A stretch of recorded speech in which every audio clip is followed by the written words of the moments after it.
Hi everyone, Candice with Eclectic Coach, and I'm very excited because I'm kicking off my 16 personalities, also known as MBTI, personality typology, the personalities defined by Carl Jung. I love this framework and I love this model because it's so much more than just a descriptor of your personality. It's also a depiction of the way your brain processes information. And then your personality is the kind of outgrowth of that. As an INFJ myself, I love models and systems and looking at things through like an organized, categorical lens so that you can kind of see how to move things around. I kind of think of personality theory like a site map where you can put forth more energy in one area or pull back and withdraw energy in another area if you need to create balance. And what I'm going to get into talking about today is loops.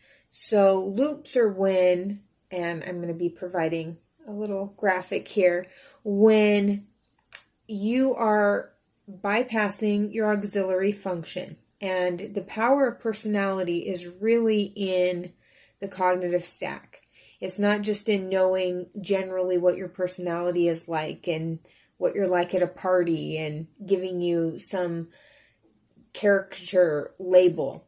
It's really understanding, oh, this is where I go with my energy and this is what I do with my energy. And when you bypass the auxiliary function in your chart, you can go into a loop between your dominant function, and this is happening because you experience a lot of flow with your dominant function, and then your tertiary function. And they are either both introverted or they're both extroverted. And part of the problem with loops is that they can cause us to become out of balance and we can tend to get stuck. And the good thing, though, is that we can learn to put more energy into our auxiliary function in order to get out of the loop. And I was doing some research and really thinking about what are some reasons that people get stuck in a loop to begin with. And I've got 10 here. And one of them is going to be stress or overwhelm. So when you're under stress and too many things are happening and you're just uncomfortable, you tend to lean into your dominant function because this is home for you. This is familiar. You're the strongest at this. And yes, you should be using your dominant function on a regular basis. But the thing is that we want to do things consciously. And we want to make sure that we are aware of what we're doing. We're not just getting stuck in these processes. And what's happening when you're in a loop is you are very much in a consumptive, out of balance process. So if you're an introvert, you tend to overconsume information, impressions, videos, media, different things that allow you to remain introverted and not connecting with other people. Or if you're extroverted, you tend to be very consumptive externally with external stimuli, constantly needing to be busy. You tend to be very consumptive of other people's energy. Without meaning to, you can take a little too much of people's energy. And with introverts, we can tend to get really, really depressed and lost and stuck in a loop that's not helping us become productive. And so some of the things that cause this loop are stress and overwhelm. So you're stressed out, you feel overwhelmed. Naturally, you want to go to either your extroversion or your introversion to seek comfort and to feel like you're back in control of things, but you're not in control because you don't have the full balance and fluidity of your personality structure. And so, for an example, an ISFJ, they have SI, introverted sensing, as their dominant function, and introverted thinking. So they, under pressure, can barricade themselves in a room and go over emails or text messages over and over and over again, rereading, did I say this wrong? Did I do this wrong? And reviewing every single interaction and wasting time, doing that when it's already been said, it's already been done, and they might have a better feeling and feel more balanced if they were able to lean into their extroverted feeling, which is their auxiliary function. Another thing is emotional pain or disappointment. So after a friend cancels on a birthday, and let's say you're an INFJ, maybe you do a deep dive psychoanalysis on your friend, and you are pulling up versions of the DSM, and you're watching repetitive videos about narcissism versus borderline versus, or you're trying to diagnose, or you're just analyzing it over and over and over again, trying to come up with a working theory and then journaling about it, as opposed to maybe making a connection with your friend and seeing what happened, or seeking out other relationships with other people. So I'm just giving real life examples of various types and the emotional triggers that cause them to loop. Each type is going to have a very different loop style. So this is just giving you an idea of what some of those triggers into the loop are. For example, avoidance or vulnerability. And this can be something that's already been developed and then ends up getting triggered in life. Like, let's say, you've had some negative experiences in early childhood, and now something's happening that's bringing all that stuff up. And then that's sending you into a loop pattern where you can retreat into and feel more confident. Like, let's say, for example, Jake, who's an ESTP, got ghosted, and he was already abandoned and has abandonment issues from childhood. Maybe he, instead of reflecting, he just starts drinking nonstop and calling everybody and going to as many parties as he can without pausing and trying to get into some self-reflection. So that would see a loop for an ESTP between extroverted sensing and extroverted feeling. And they're performing this sort of bypass of really looking within and seeing patterns and thinking about things logically, and using their auxiliary function, which is introverted thinking. So another one is a lack of external feedback or support. Sometimes we do something and we get radio silence on the other end, and this causes us to feel uncomfortable or scared. So we reach for behaviors and different things that we can do that are going to make us feel safe, that are comfortable, that are familiar.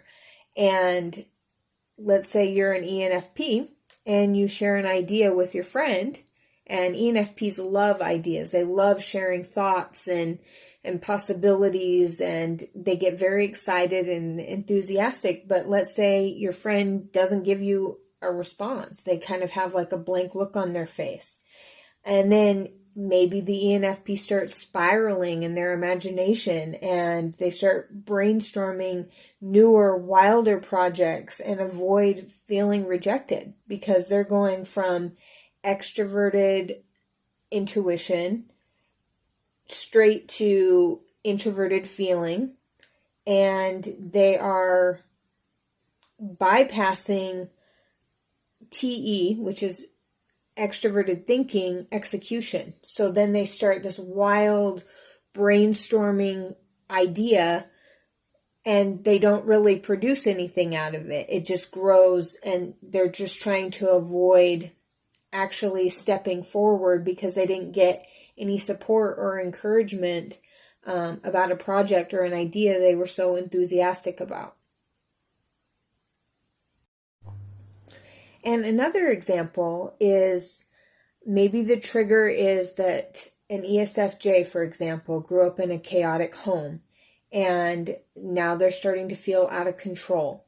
And so instead of sitting and getting quiet and tuning into their auxiliary function of introverted sensing and getting grounded, maybe this ESFJ just starts thinking of all the ways that they can make all the people in their life happy, and is almost doing it frantically because they're going from extroverted feeling to extroverted intuition, and they're brainstorming all these things that they can do, and their mind is going a million miles an hour. They're not getting much sleep, and they're just like looping in this pattern.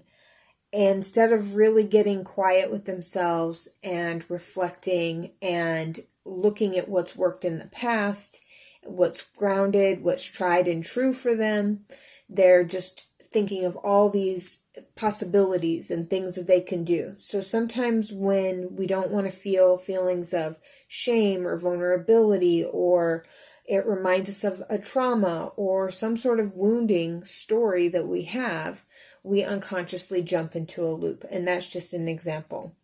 Another one is when we start to feel like we have to be perfect, and feelings of fear around making a mistake and it's got to be perfect jump in. For example, an INTJ will delay launching their product for months and obsess over and over about improving the design, thinking through every single possible catastrophic situation that could happen, double checking and triple checking and quadruple checking all of their contingency plans and strategies, and researching until they feel absolutely sure that it's ready, that they don't launch. Because they never quite feel sure, then they feel like something took way too long. And so what they're doing there is they're taking their dominant function, which is introverted intuition, and they're going straight to introverted feeling. And they're bypassing extroverted thinking, which is their execution function. And we do this because like I said before, our dominant function and our tertiary function, the thing that we're looping between, are either introverted, so they're kind of the same flavor, or they're extroverted. And it's going to require something kind of different, and that's why we kind of avoid leaning into our auxiliary function, is because, let's say we're naturally very intuitive and introverted, and then it feels kind of risky to lean into this extroverted part of ourselves, whatever that is for you in your cognitive stack. And so that's why we loop. And that's why coaching can be so helpful. And I love helping people identify their patterns and develop strategies and hold them accountable to getting out of the loop. So if that's something that interests you, I have a description in the link below. And maybe you just feel just burnt out and fatigued, and you're just tired, and you kind of become too exhausted to think clearly, so you just go to what's familiar to avoid the feelings of being tired and worn out and confused. For example, an ENTP says yes to every single project available to them. They're too exhausted to think clearly. They start binge watching documentaries and throw out all these ideas and avoid tough follow through, because they're going from extroverted intuition straight to extroverted feeling and people pleasing and being focused on the emotions of other people, and they're losing their introverted thinking focus ability. Another thing is over identification with type stereotypes. So Leo, for example, is an ISTP. He prides himself on being independent, on being stoic, and even when he's feeling overwhelmed, he's refusing help. He's researching obsessively instead of asking for any kind of feedback, because he's going from introverted thinking, this internal logic system that introverted thinkers lead with, and introverted sensing, which is past reference hoarding, and like they kind of have this internal inventory of like experiences, and maybe they're bypassing extroverted sensing, which is their ability to take action and move things around in the physical world. Or maybe there's just unprocessed emotions and you don't really know what they are. So they can all fall under the category of stuff that I can't name and I can't label. I just feel weird and uncomfortable, and it's starting to build up. And so I'm going to jump into this comfortable loop and kind of get stuck there. And all of the types kind of have a similar story around what they do. And in my next video, I'm going to list each of the different types and their specific looping patterns so that maybe you can hear yourself in that. But an INFP might get upset by a friend and they're feeling overwhelmed. They're not really sure what's going on, and they don't have the ability, the time, the energy, the space, the circumstance to fully process those emotions. So they get upset by the friend, but they avoid the conversation. Then they spend hours and hours writing poetic reflections and imagining emotional meanings instead of actually talking to the friend and resolving it. In that case, they're going from introverted feeling, which is like a lot to do with the emotional internal meaning that we give things, and go from that to search and speculation and running like imaginary scenarios and simulations that would exist in the external world. And they bypass extroverted thinking and taking action to resolve the situation with said friend. Or another thing is sometimes we just lose a sense of purpose and direction. We just feel like, I don't know, this isn't working.